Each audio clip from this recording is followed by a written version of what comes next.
नमस्कार। ईरान लगातार चर्चा में है क्योंकि ईरान के राष्ट्रपति इब्राहिम राइसी की एक हेलीकॉप्टर क्रैश में मौत हो गई है और उसके बाद से चर्चा इस बात को लेकर है कि क्या इसके पीछे कोई साजिश थी। हालांकि इजरायल ने इससे इनकार किया है, लेकिन कुछ लोग जैसे कि ईरान के पूर्व विदेश मंत्री ने जवाद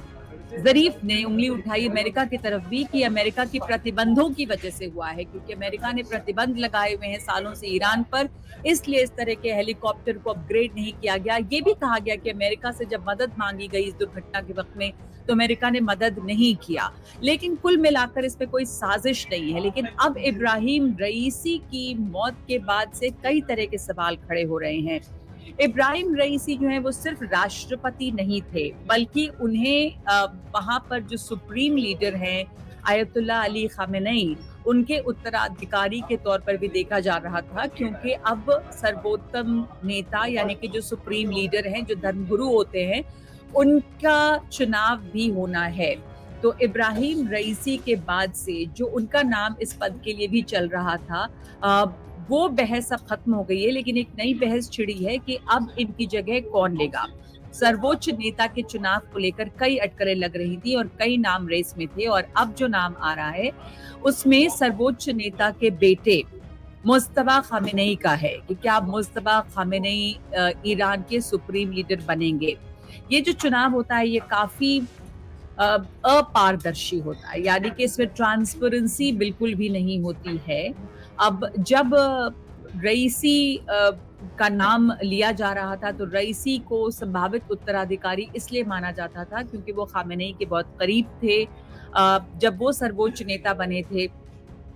वो युवा थे, बहुत वफादार थे, उस वक्त सिस्टम के लिए प्रतिबद्ध विचारक थे, लोग उन्हें पहचानते थे। लेकिन रईसी की मौत की जो पुष्टि हुई, उसके बाद आयतुल्ला खामेनेई ने एक्स पर ये पोस्ट किया कि लोगों को, ईरान के लोगों को किसी भी तरह की चिंता नहीं होनी चाहिए, फिक्र नहीं होनी चाहिए, क्योंकि देश से जुड़े मामलों में कोई भी व्यवधान नहीं आएगा।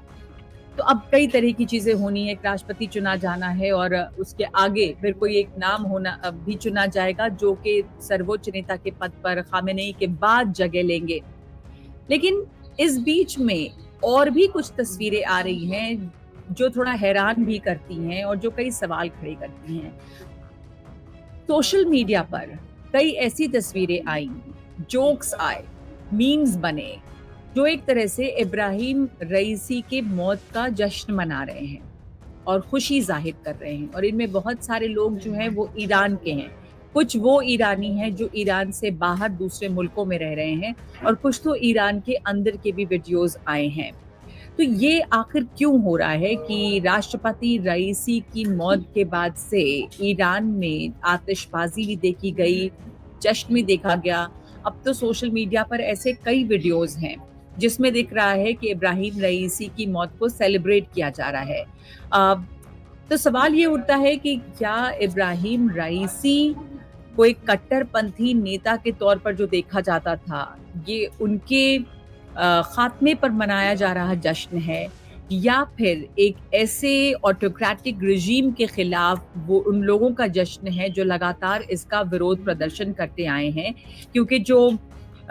इस्लामिक लॉज वहाँ पर बने, जब क्रांति आई, इस्लामिक क्रांति, और उसके बाद वहाँ पर जिस तरह का शासन रहा और इस्लामिक लॉज बने, उनके खिलाफ हमने देखा है कि 2022 में बहुत ज़बरदस्त प्रदर्शन हुआ, बड़ा प्रदर्शन हुआ, जिसमें महिलाएं जो हैं वो बढ़ चढ़कर हिस्सा ले रही थी। बहुत सारे लोग जो ईरान के बाहर रह रहे थे लेकिन ईरानी थे, उन्होंने भी इस प्रोटेस्ट का बहुत समर्थन किया था, जिसमें से एक जानी-मानी ईरानियन अमेरिकन जर्नलिस्ट हैं मसीह अली नेजाद, जिन्होंने ये एक्स पर पोस्ट किया है, अंग्रेजी में लिखा है कि I think this is the only crash in history where everyone is worried if someone survived. यानी लोगों को ये लग रहा थी, आशंका थी कि कहीं कोई बच तो नहीं गया, यानी कि जो मौजूदा शासन प्रशासन है उसके खिलाफ लोगों में इतनी नाराजगी है। लेकिन याद रखिए कि ये वो गुट है जो लगातार विरोध प्रदर्शन करता रहा है ईरान के सख्त इस्लामी कानूनों के खिलाफ। बहुत सारे लोग ईरान में तेहरान के मेन स्क्वायर्स में जमा हुए और उन्होंने राष्ट्रपति इब्राहिम रईसी के सुरक्षा के लिए प्रार्थनाएँ भी की, लेकिन इसके साथ-साथ ऐसे भी लोग आए सोशल मीडिया पे भी ये वीडियोज़ आए जहाँ पर आतिशबाज़ी भी छोड़ी जा रही थी, चलाई जा रही थी और खुशी भी मनाई जा रही थी। क्योंकि इब्राहिम रईसी को एक कट्टरपंथी के तौर पर देखा गया है और वो कट्टरपंथी थे भी। वो सर्वोच्च नेता के बहुत करीबी माने जाते थे। वो वकील भी रहे, एक थियोक्रेटिक हार्डलाइनर थे और ये भी कहा जाता है कि जब भी कोई विरोध हुआ, जब भी कोई बगावत हुई या डिसेंट हुआ, यानी कि दूसरे तरह की जब विचारधाराएँ खड़ी हुई, तो उसको बहुत ज़ोर ज़बरदस्ती और पूरे ज़ोर-शोर से इब्राहिम रईसी ने ख़त्म किया और कुचला। और उन्होंने फ्री स्पीच पर, आज़ाद आवाज़ पर भी बहुत रोक लगाई ईरान में और साथ-साथ बहुत ही सख्त हिजाब के कानून और चेस्टिटी लॉ यानी कि पवित्रता के कानून भी ईरान में लागू किए, जिसके खिलाफ ईरान ने ज़बरदस्त विरोध प्रदर्शन देखा। बल्कि कहा जाता है कि जो ईरान में क्रांति हुई थी, उसके बाद 2022 में पहली दफ़ा इतने बड़े पैमाने पर विरोध प्रदर्शन देखा गया था। और ये जो कानून है जिसमें चेस्टिटी लॉ भी है, जिसमें हिजाब कानून है यानी कि पवित्रता का कानून और हिजाब का कानून, वो जो मोरालिटी पुलिस होती है, उसको बेइंतहा ताकत देता है, अनलिमिटेड पावर देता है किसी भी तरह के की अलग आवाज़ को कुचलने का, डिसेंट को कुचलने का। और ये जब कानून लागू हुए थे यहाँ पर हिजाब लॉज़ और चेस्टिटी लॉ, तो पूरे ईरान में बहुत ज़बरदस्त विरोध प्रदर्शन देखा गया था। ख़ास करके तब जब एक विरोध करती हुई लड़की जो